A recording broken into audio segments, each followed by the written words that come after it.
Чүй облусунда чукул штаб түзүлдү. Чүй облусунун эгин талаалардагы суунун тартыштыгы жаралып, чукул жыйын өткөрүлдү. Бүгүн 6 июнь эс алуу күнүнө карабай министрлер кабинетинин Чүй облусундагы ыйгарым укуктуу өкүлү Эркин Тентешев маселенин зарылдыгын белгилеп, абалдан чыгуунун жолдорун район башчылары менен талкуулады. Урматтуу акимдер, урматтуу жетекчилер, бүгүнкү күндө кырдаал абдан кыйын болуп турат. Баарыңар билесиңер. Ошол себептен область боюнча оперативный штаб түзүлүп атат.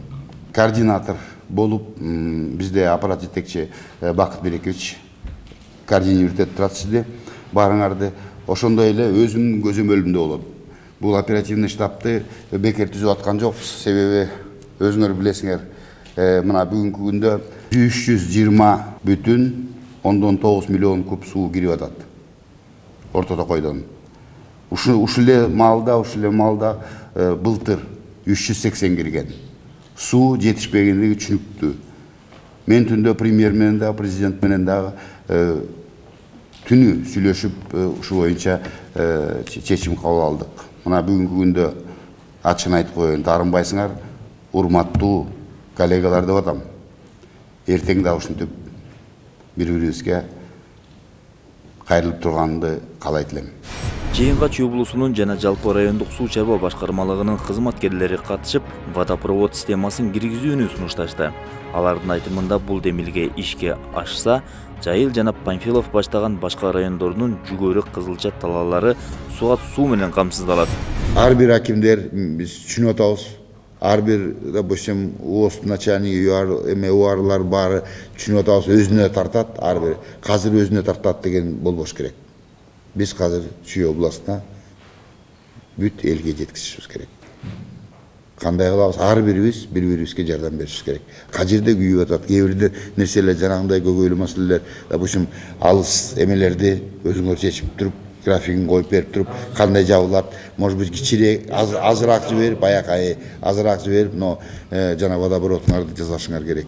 Милиция кызматкерлеринде круглосуточный дежурство өткөрүп, потому что я их понимаю, они тоже днем работают, а ночью сразу как-то тоже некорректно будет. Чтобы аларды эс алуу график түзүп берсе, потому что азыр распоряжение чыгарып эле, приказ кылып, официально начальник болуп, ночь день кылып, потому что суу кызматкерлеринде ал жерде кетпен менен конфликт ситуация болот, бири-бирин укпайт, формачан киришип турса да, кичине будет раздражать. Потому что внутри района bizde деле уже полностью штаб түзүлгөн, круглосуточный. Район içinde водопровод между айлыкмытами и так далее, между болот. Где-то действительно насухо перекрывает.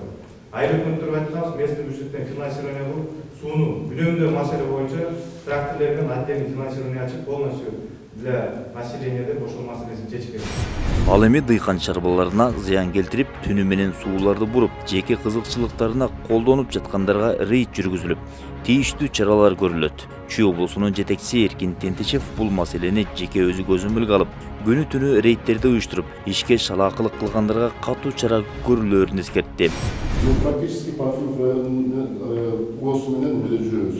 Күндө Московский район территориясында. Аерде жана атлет деген бала суу бөлүп аткан Халилбай эке менен неме болуп атышат. Ар биринде 300 литрден 200 литрден урдап атат. Областын немесин айтып коюшубуз керек. Каждый пикетте бирден бала отурат, ошол местный дыйкандар.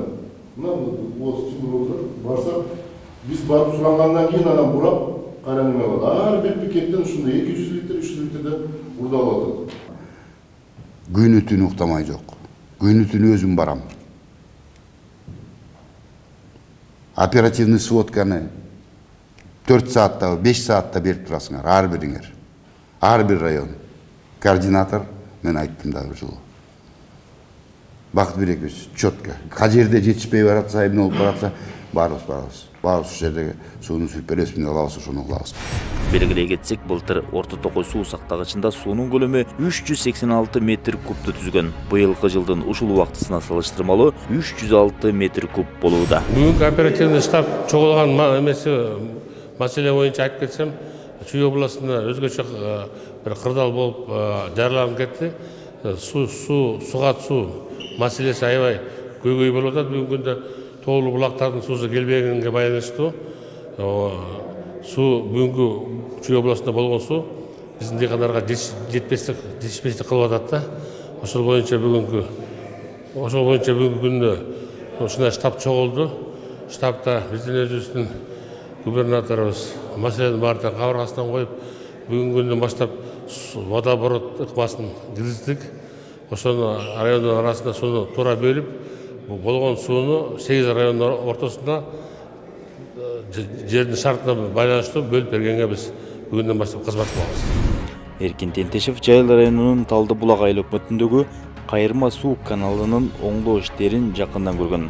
Андан сырткары Кемен районундагы Боролдой айыл аймагындагы каналдар жана Жылтыр насостук станциясы, Ысык Атай районундагы Алмалуу айыл аймагындагы Үмүт Алы суу каналдары менен буга чейин таанышып чыккан.